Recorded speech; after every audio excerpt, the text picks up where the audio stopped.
प्यारे बच्चों, मैं संगीता तोमर, प्रवक्ता इतिहास, राजकीय वरिष्ठ माध्यमिक पाठशाला शिलाई, शिक्षा खंड शिलाई, जिला सिरमौर, आप सबका हर घर पाठशाला कार्यक्रम में स्वागत करती हूँ। आज ये कक्षा 12वीं के लिए अध्याय 10 लेके आई हूँ और इस अध्याय का नाम है उपनिवेशवाद और देहात, और ये अध्याय 10 का दूसरा भाग है। तो पहले भाग में हम बात कर चुके हैं कि अंग्रेजी शासनकाल में भारत के जमींदारों की, दस्तकारों की और किसानों की किस प्रकार की दशा थी। तो आज जो यहाँ पर हमारा टॉपिक रहने वाला है वो है कि अंग्रेजी शासनकाल में भारत में कौन कौन से बंदोबस्त, भू राजस्व बंदोबस्त को लागू किया गया। तो जैसा कि हम सबको मालूम ही है कि प्राचीन काल से ही जो भू राजस्व व्यवस्था जो है वो भारतीय राज्यों की आय का एक प्रमुख स्रोत रहा है, और जो प्रत्येक उस समय के जो राज्य होते थे उन्होंने भूमि प्रबंध के सुधारों की ओर विशेष ध्यान दिया। जब 18वीं शताब्दी में ईस्ट इंडिया कंपनी भारत में शासन करने लगी तो उसे भी सेना और अपने दूसरे जो प्रशासनिक कार्यों पर जो खर्च करने के लिए धन की आवश्यकता पड़ी। तो इस उद्देश्य की पूर्ति के लिए उसने भू राजस्व प्रबंध में सुधार लाना आवश्यक समझा। तो उसने भारत में 3 तरह के भू राजस्व प्रबंध शुरू किए। एक इसमें इस्तमरारी बंदोबस्त, दूसरा रेतवाड़ी बंदोबस्त और तीसरा महलवाड़ी बंदोबस्त। तो सबसे पहले हम यहाँ पर शुरुआत करते हैं। जो उनका पहला जो बंदोबस्त था, स्थायी बंदोबस्त, या इसको इस्तमरारी बंदोबस्त भी कहा जाता है। तो जो ये बंदोबस्त है इसकी जो स्थापना है वो लॉर्ड कॉर्नवालिस द्वारा 1793 ईस्वी में बंगाल में की गई। और इस बंदोबस्त के बाद में जो ये बंदोबस्त था उसको फिर बिहार में, उड़ीसा में, बनारस में तथा उत्तरी सरकार के प्रदेशों में भी लागू किया गया, और इसे भारत के कृषि अधीन 19% क्षेत्र में लागू किया गया। तो अब यहाँ पर एक चीज़ और जानना आपके लिए आवश्यक है कि जो ये बंदोबस्त था इसकी क्या क्या विशेषताएं थी। तो सबसे पहले तो सरकार ने जमींदारों को भूमि का स्वामी मान लिया। अब उन्हें ही अधिकार दे दिया कि आप जिस तरह से भी किसानों से भू राजस्व लेना है आपने, और हमें उसको जमा करवाना है। तो कहने का अभिप्राय ये कि जो सरकार द्वारा अंग्रेज़ों से जो भू राजस्व की जो राशि थी वो निश्चित की गई कि वो किसी भी सूरत में उसको ना तो कम किया जा सकता था और ना उसको बढ़ाया जा सकता था। तो उस समय सरकार ने जो भू राजस्व की जो दर थी वो 10/11 भाग निश्चित की, और जो इसके बावजूद अगर कई बार जमींदारों ने अंग्रेज़ों से ज़्यादा राजस्व ले लिया तो वो बकाया जमींदारों के पास रहता था। फिर उसके बाद कि अगर किसी भी कारण से अगर किसानों की जो फसल है वो नष्ट हो रही है तो उस सूरत में भी जमींदारों को जो उसने निश्चित भू राजस्व की जो राशि सरकार को देनी मानी है उसे फिर भी वो जमा करवानी पड़ती थी। अगर वो ऐसा नहीं कर सकता था तो सरकार उसकी ज़मीन का कुछ भाग बेच देती थी। और फिर दूसरा कि जमींदारों को जो उस समय जो न्यायिक अधिकार थे उससे भी उनको वंचित किया गया। सरकार जमींदार और किसानों के मामलों में भी हस्तक्षेप नहीं करेगी, और किसानों को जमीन संबंधी जो अधिकार प्राप्त थे उससे भी उनको वंचित कर दिया गया। तो ये तो थे स्थायी बंदोबस्त की विशेषताएं। अब यहाँ पर एक चीज़ और इम्पोर्टेंट रहने वाली है कि जो ये इस्तमरारी बंदोबस्त या जो स्थायी बंदोबस्त था इसमें क्या लाभ हुए इसके और क्या इसकी हानियाँ हुई इसकी। तो सबसे पहले यहाँ पर बात करते हैं लाभ की, कि अगर लाभ की बात करें तो सबसे पहले इससे सरकार की जो आय थी वो निश्चित होगी। क्यों होगी निश्चित?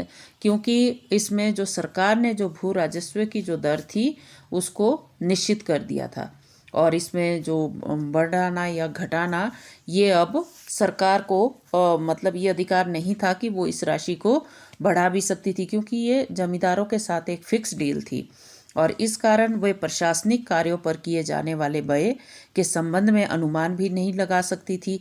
तो जब सरकार की आय निश्चित होगी तो इसके कारण सरकार को अब जो अगर वो बढ़ाना भी चाहें भू राजस्व की दर तो वो भी नहीं बढ़ा सकती थी। कई बार अगर फसल अच्छी हुई तो सरकार ये भी देखती थी कि इस बार तो फसल अच्छी है, लेकिन उन्होंने तो जमींदारों के साथ जो डील की होती थी उनको तो उसके अनुसार ही भू राजस्व मिलता था।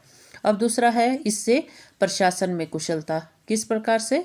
कि जो इस्तेमारी जो बंदोबस्त के कारण सरकार को समय समय पर जो भू राजस्व निर्धारित करने के जो उत्तरदायित्व से अब उसको छुटकारा मिल गया, क्योंकि उसने तो अब जो भू राजस्व की जो राशि थी उसको निश्चित कर दिया था। और दूसरा जो उसको वसूल करने का जो अधिकार था, जो उसको पहले बहुत सारे अधिकारी नियुक्त करने पड़ते थे, उस सब से, उस झंझट से उनको अब एक तरह से राहत मिल गई।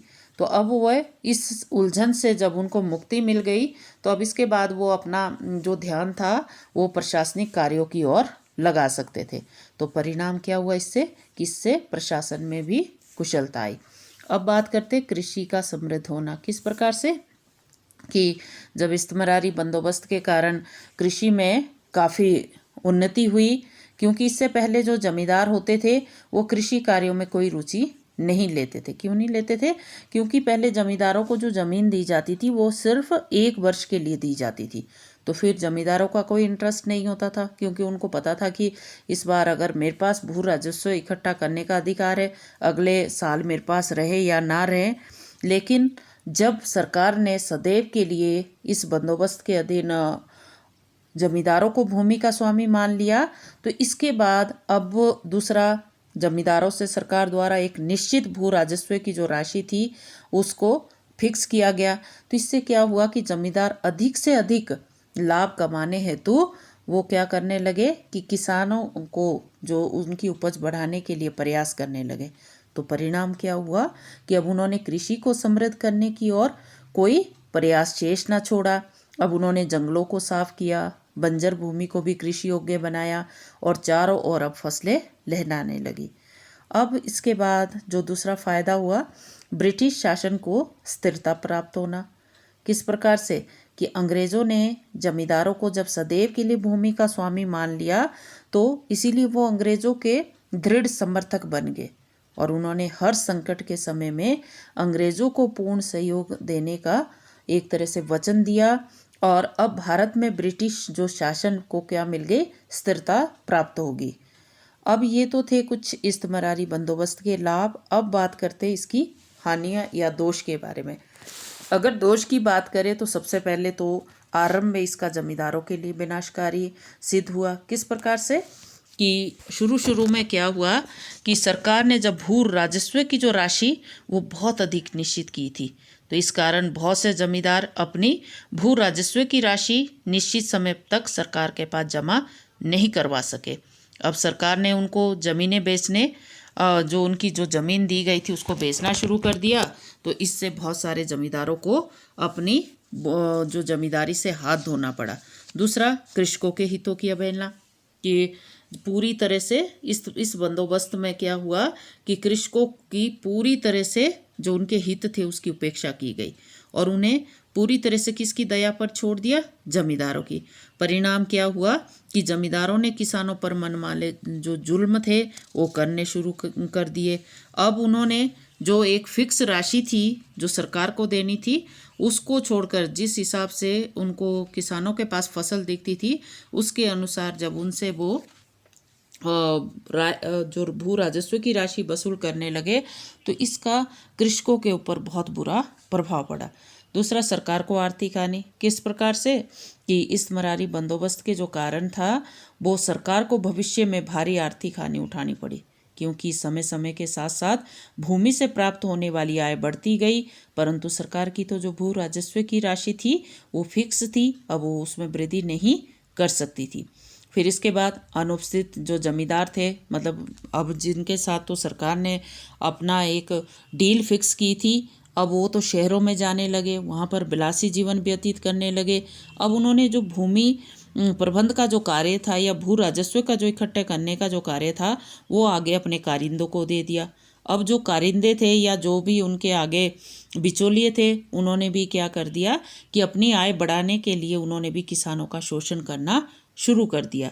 तो इस तरह से जो ये बीच में जो बिचौलियों का जो उत्थान हुआ, ये भी कहीं ना कहीं इस बंदोबस्त का एक दोष है। अब दूसरे अन्य करों जो वर्ग थे उन पर भी करों का अधिक बोझ बढ़ गया, कि जैसे जैसे कृषि जो कृषक थे उनके ऊपर जब ज़्यादा भारी कर लगा दिए गए तो ये अनुचित और अन्यायपूर्ण कार्रवाई थी। कहने का अभिप्राय है कि जब कृषकों से भारी कर लिया गया तो उससे उनके मन में भी जमींदारों के प्रति भी और सरकार के प्रति भी एक रोष उत्पन्न हो गया। तो इस तरह से ये भी इस बंदोबस्त का एक दोष है। अब बात करते हैं दूसरा जो बंदोबस्त है हमारा रेतवाड़ी बंदोबस्त। तो यहाँ पर जो रेतवाड़ी बंदोबस्त है इसको समझना बहुत आसान है। रेत मतलब का अर्थ है किसान।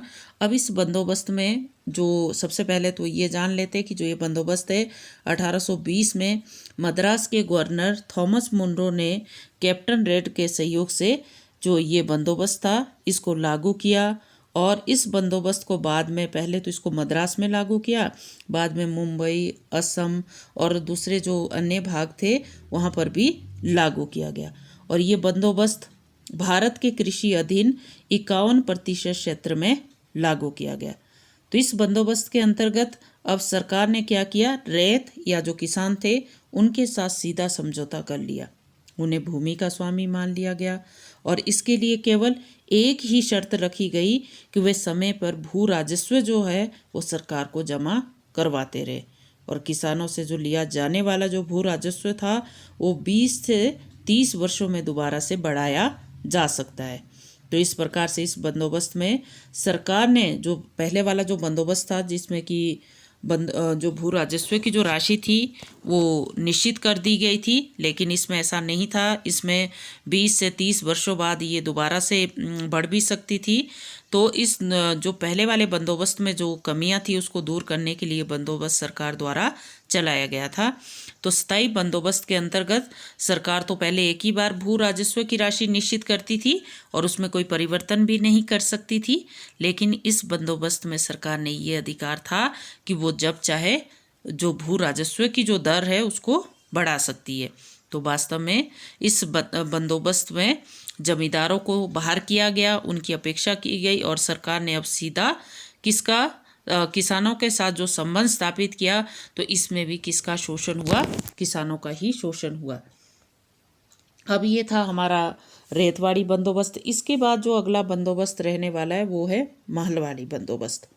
कि जो ये महलवाड़ी जो बंदोबस्त है इसको पश्चिम जो उत्तर प्रदेश तथा जो मध्य प्रदेश के कुछ क्षेत्रों में रॉबर्ट बर्ड और जो जेम्स थॉमसन नामक जो अंग्रेज अधिकारी थे उनके द्वारा इस बंदोबस्त को लागू किया गया। और पहले तो इसको पश्चिम उत्तर प्रदेश में लागू किया गया, लेकिन बाद में इस बंदोबस्त को पंजाब में भी लागू किया गया। तो जो ये बंदोबस्त था इसने गांव के समूचे भाईचारे के साथ इस बंदोबस्त को किया गया। तो यहाँ पर आपने एक चीज़ याद रखनी कि जो पहले वाला बंदोबस्त था स्थायी बंदोबस्त, उसमें जो सरकार का जो संबंध था वो जमींदारों के साथ था। उसके बाद जो रेतवाड़ी बंदोबस्त था उसमें सरकार का जो संबंध था वो किसानों के साथ था। अब इस बंदोबस्त में क्या था कि ये जो बंदोबस्त था ये पूरे गांव की एक जिम्मेवारी बन जाती थी। कहने का अभिप्राय है कि पूरा जो गांव होता था या समूह होता था जिसको कि महल कहते थे, उसके साथ ये बंदोबस्त की जो डील थी वो फिक्स की गई। कि इस बंदोबस्त के अंतर्गत क्या होता था कि सरकार को भू राजस्व देने के लिए किसकी जिम्मेदारी हो जाती थी, पूरे गांव की। कि भाईचारा में जो प्रत्येक किसान से लिया जाने वाला जो भू राजस्व है वो प्रत्येक रूप से निश्चित किया गया था, परंतु अगर किसी भी सूरत में अगर वो भू राजस्व अदा ना कर सके तो पूरा जो भाईचारा है वो इसके लिए जिम्मेदार होगा। चाहे किसी की फसल अच्छी हुई हो चाहे ना हुई हो, तो पूरे गांव की ये जिम्मेदारी बनती थी कि सरकार ने जो निश्चित किया है पूरे गांव का वो उनको देना ही देना है। तो इस कारण इसमें इस बंदोबस्त में कोई हानि सरकार को नहीं उठानी पड़ती थी, क्योंकि अगर एक के पास फसल अच्छी नहीं है गांव में, दूसरे के पास है, तो उसके बदले में वो दूसरा देता था। तो ये बंदोबस्त कुछ समय के लिए स्थापित किया गया और इस बंदोबस्त का सबसे उत्तम माना जाता है, क्योंकि इसमें जो रेतवाड़ी और जो इस्तमरारी जो बंदोबस्त के जो गुण वो विद्यमान थे। इस व्यवस्था का दोष बस यही था कि गांव के भाईचारे से वसूल किया जाने वाला जो भू राजस्व की जो दर थी वो कैसी थी, बहुत अधिक थी। तो ये था हमारा महलवाड़ी बंदोबस्त। अब इसके बाद बात करते हैं कि जो अंग्रेज़ों ने जो ये कृषि की जो नीतियाँ अपनाई इसका किसानों पर क्या प्रभाव पड़ा।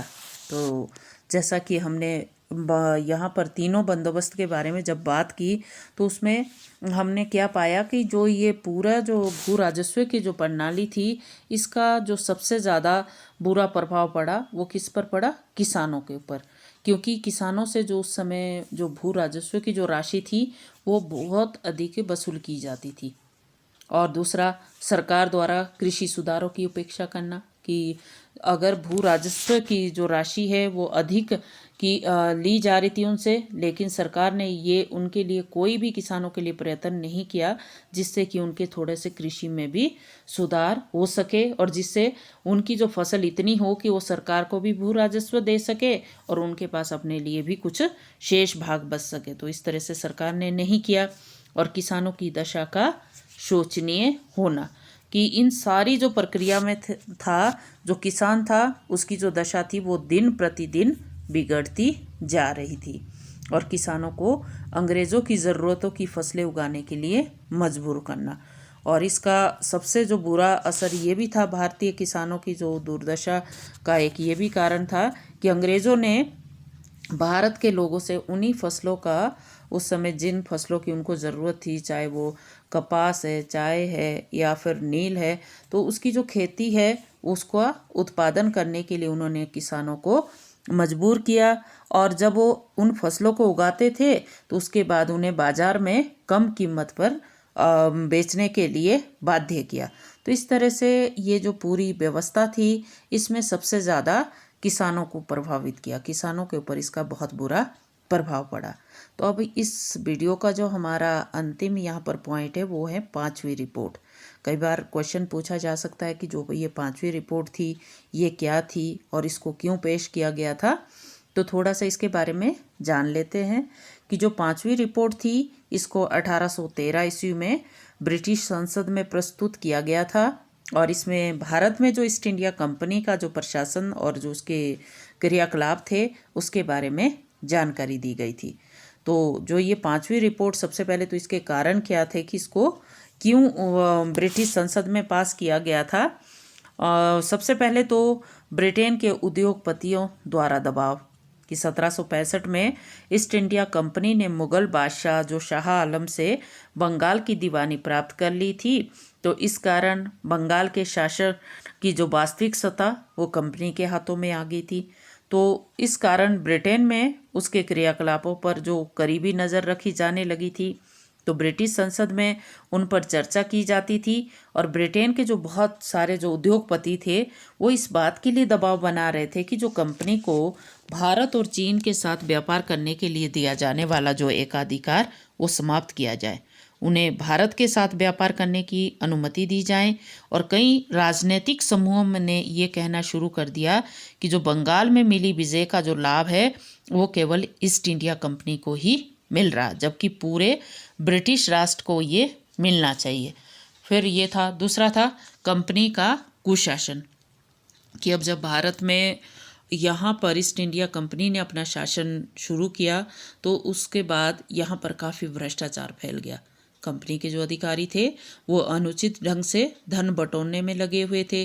कंपनी के इस कुशासन के चलते बंगाल में अव्यवस्था फैल गई और इस कारण ब्रिटेन की संसद और समाचार पत्रों ने इस बात पर बहुत सारी चर्चा शुरू हुई। तो कंपनी के प्रशासन में सुधार लाने के उद्देश्य से ब्रिटिश संसद द्वारा 1773 में रेगुलेटिंग एक्ट और 1784 में ईस्ट इंडिया एक्ट पारित किए गए और ये जो इसके द्वारा जो कंपनी को बाध्य किया गया कि भारत में जो प्रशासन के संबंधी जो रिपोर्ट है वो उसकी जांच करे कि यहाँ पर वो अच्छा कार्य कर रहे या नहीं कर रहे।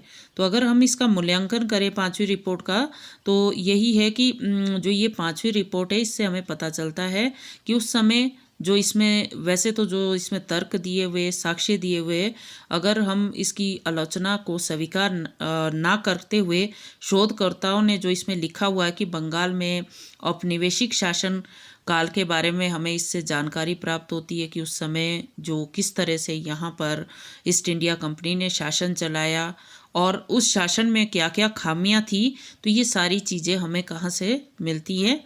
5वीं रिपोर्ट से। तो प्यारे बच्चों, आज का जो ये हमारा वीडियो है वो यहीं पर ख़त्म होता है और मैं उम्मीद करती हूँ कि आपको इस वीडियो से अपने विषय से संबंधित जानकारी प्राप्त हुई होगी। और अगर कोई भी आपको समस्या हो तो आप या तो मुझे कमेंट बॉक्स में लिख सकते हैं या फिर जो आपके विषय के अध्यापक हैं उनसे आप अपनी समस्या का निदान कर सकते हैं। इसी के साथ जय हिंद, जय भारत।